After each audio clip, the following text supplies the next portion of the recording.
All right, I wanted to do just a short episode here on BYU and its general education courses. You know from the Committee on Race, Equity, and Belonging that they have recommended that there be a lot more courses that are focused on race, equity, and belonging. That can mean a lot of different things to a lot of people. I think it means something very specific to those that are on the committee. But this is just, I had pulled this up the other day and I wanted to go over this quickly with you.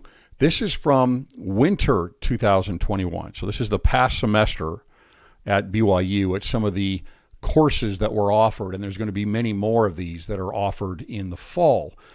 What I'd like to point out in this is that regardless of again, pulling on your heartstrings and wanting to have better, let's call it social justice, wanting to have better race relations, wanting to reach out to those that might feel marginalized. There are many different ways to do that. Critical theory, which includes critical race theory, which comes out of critical theory, is one way of trying to accomplish this. It's a very concerning way to accomplish this, and it's what has run rampant in academia. And it is the primary, if you look at postmodern critical theory, it is the primary analytical tool, I would say, at this point in academia. And it goes through everything, every topic, every class. It can be used everywhere as an analytical tool to look for power structures.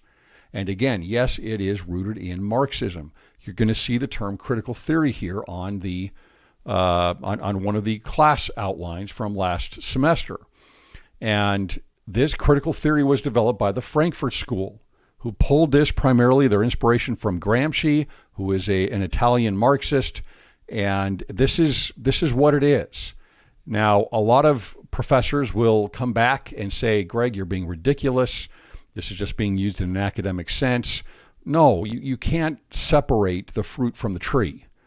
Right, it is rooted, going back into the critical theory and the Frankfurt School. That's what this is, and it has dominated now the academy, and of course BYU is a part of that. And so what I'm doing here is trying to let you know two things. Right, number one is that if you've got kids going there, or if you have kids you're going to be planning on sending to BYU, I hope you prepare them for this, because this will be found soon everywhere. Right now, not everybody hears about it. I would say going through, although it'd be pretty hard not to, going through 4 years, but it's going to soon be in most classes. And critical race theory will be the primary focus of this. But critical theory more broadly, postmodern critical theory more broadly, will be the analytical tool that is used, and everything can become a part of this.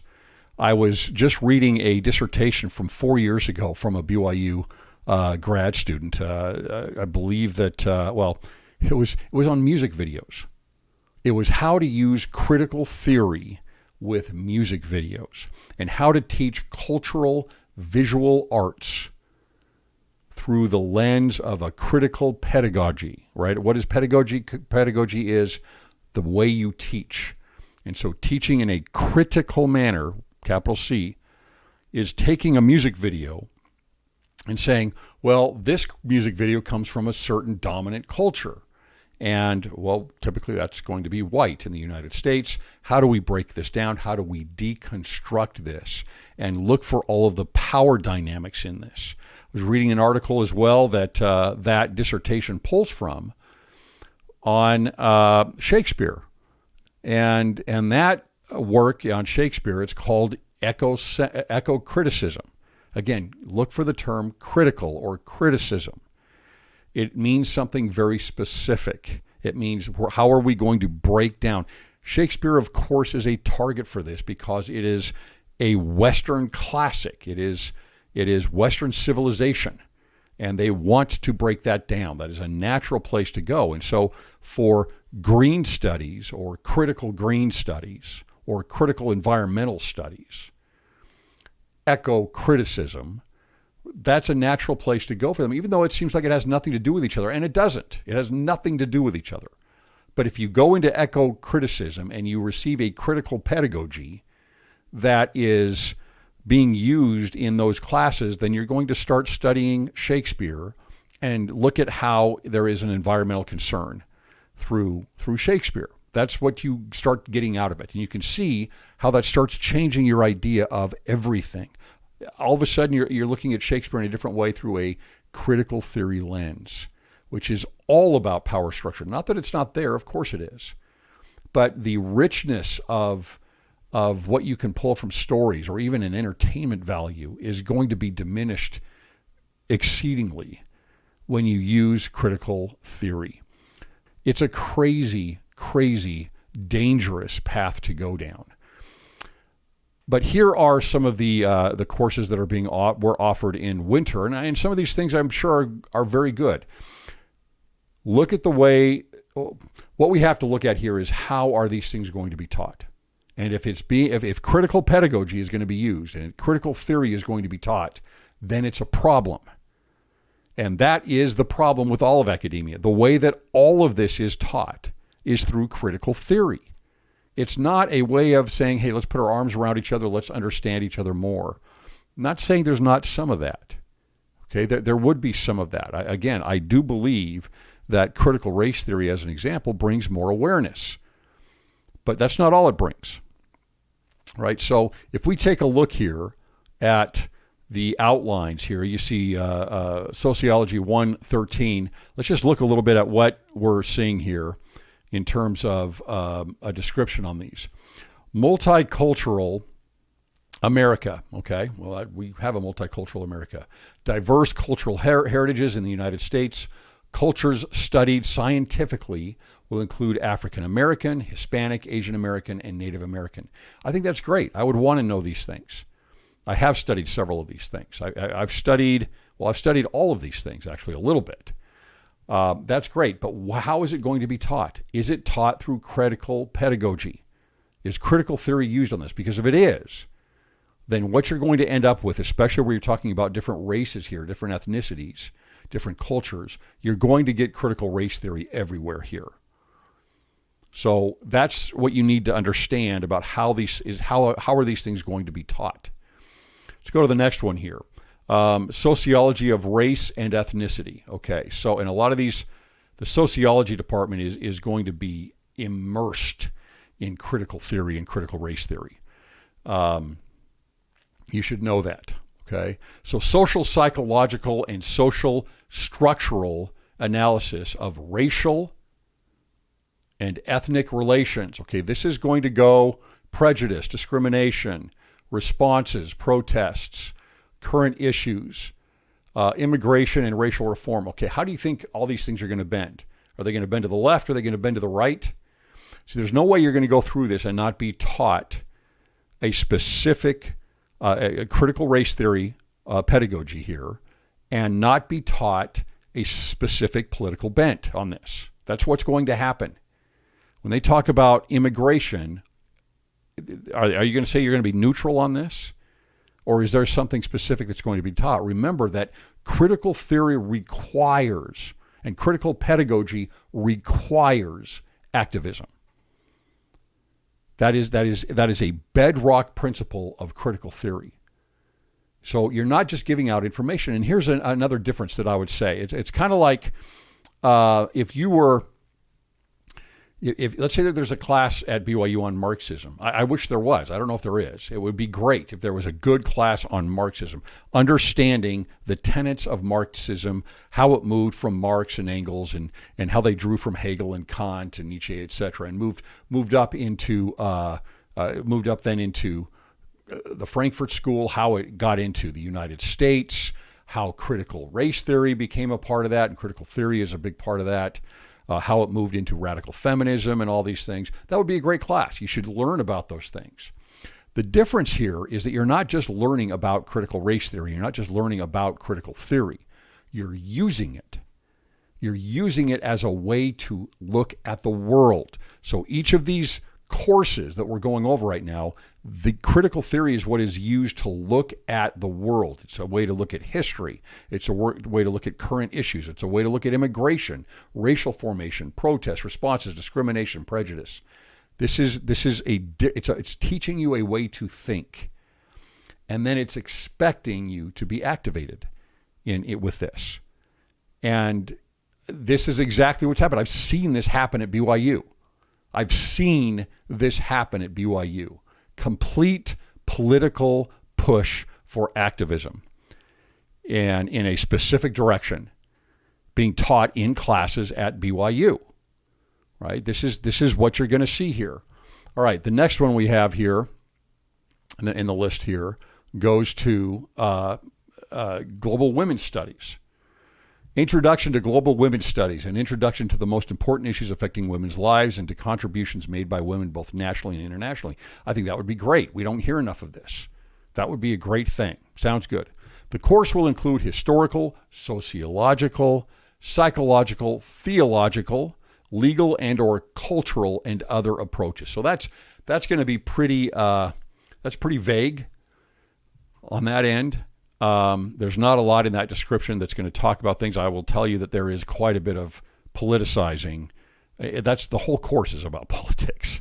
The whole course is pushing for a specific political bend and outcome on this. In where the article, by the way, I'm pulling all this from the Daily Universe, the BYU newspaper.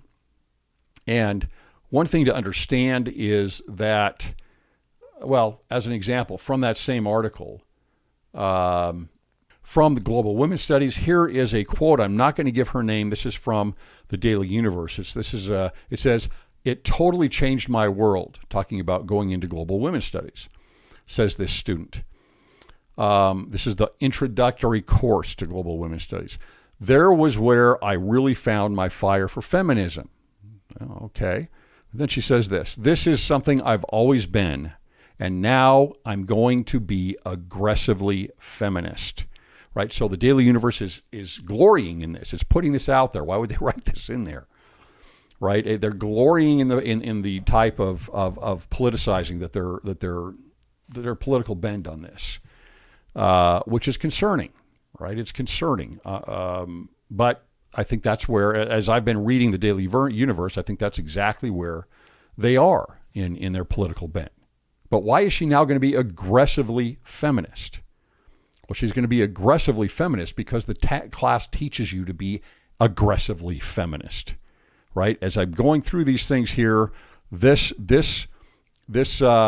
of this is about activism. And that's what I would say you need to really teach your kids and your grandkids about going into BYU. BYU is not going to be different. They're a few years behind, but they're not going to be different overall as they go into several of these types of classes, especially humanities, sociology, etc. The next one we look at here, FHSS 351. This is a civil rights seminar, which I think would be great. Hopefully they can parse out the difference between critical theory, critical race theory, and the civil rights movement. There's a huge difference. More than likely, they're going to conflate them. Introduction to the major figures, events, and locations of the civil rights movement in America.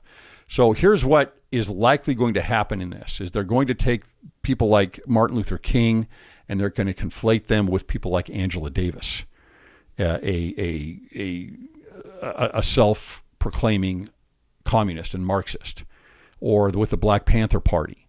I don't know that, but that's what other academic classes do that focus on civil rights. I hope that's not true, where they put it all together, because that's what's happening today with critical race theory, is they try to use Martin Luther King, the icon of civil rights, but only where it helps them. For the most part, they want to push him off because he believed in America, right? And so for the most part, what they want to do is they want to bring in the radical stuff and use that because that is what is used today in critical race theory. Then we get to Poly 323, going over race, ethnicity, and gender in American politics. All right, how is this going to be presented? Again, this is a university. They need to go over everything. I have no problem with that. I think you want a good education. But how is this going to be covered? is it going to use intersectionality? Highly unlikely they're not going to use that. That's what's done in academia. Right? The problem is that with BYU, where you want disciple scholars there, is as they try to go along with what the rest of academia is doing and using these tools of analysis and interpretation of past, current, and future events and our society and culture, of using postmodernism and critical theory, which they're not going to deny. They're going to glory in them, actually, because that's what they've been brought up with. The problem is that this is the church's university. And so where we start getting into conflict, it hasn't happened a lot yet, but it will. It will. They're going to start butting heads quite a bit.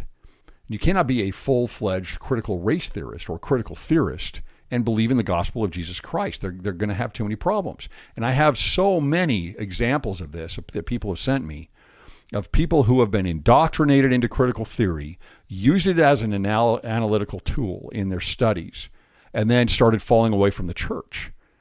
Because it's so different. It is so antithetical to the gospel. It is a cynical theory. Critical race theory, critical theory is very, very cynical. And it all comes down to power. It is not about faith, hope, and charity. They'll try and make you think it's about charity. It is not. Okay, coming down to History 385, Latinos in the United States, the place of Latin Americans within the context of U.S. history, the growth and development of the largest Latino communities from pre-colonial times to present day, and how Latinos may influence future policies. That sounds like a very interesting class to me. I'll be honest. I love Latin American history and Latino history, even in the United States. That sounds very interesting to me. We then get History 387, American Indian history from 1830 to the present. I would love this. North American Indian history from 1830. Interesting.